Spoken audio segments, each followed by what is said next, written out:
All right, this is how you wire it in the case of like the Browning Eagle, the Screaming Eagle feedback, or the little ping that fades away. You don't want a button. You just want that sound every time you key up at the beginning of your transmission.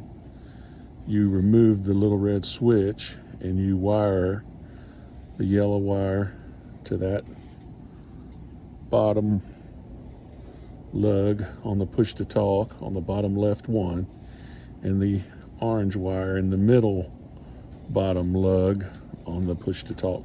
That's the push to talk thing right there.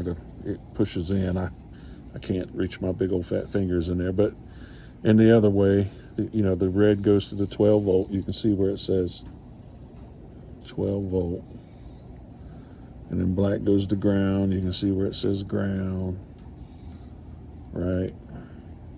And then white is your mic or audio wire. So this is how you do it, and just into the little toy, the noise toy, no button. So this is going to feedback every time you key up, right at the beginning of your transmission. Then you wait for that to stop, and then you go, just keep holding the push to talk button and go ahead and transmit.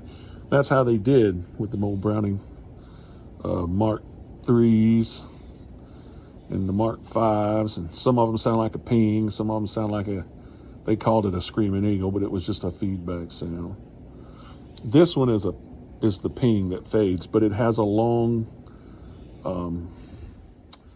like a white noise behind it. Whoever recorded it recorded another half a second of white noise behind it, and I don't like it. I'm going to pull this out.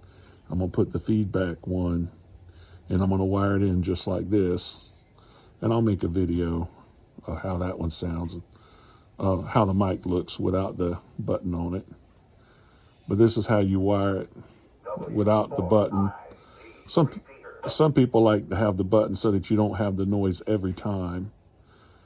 And if you don't want the noise every time, then like in the case of an ice cream truck or the wolf howl, you probably don't want that every time. But on something like this, where you want it to sound like it's an old vintage Browning Eagle, you got to have it every time you key up. All right. Hope that helps somebody if you're wanting to wire this thing up.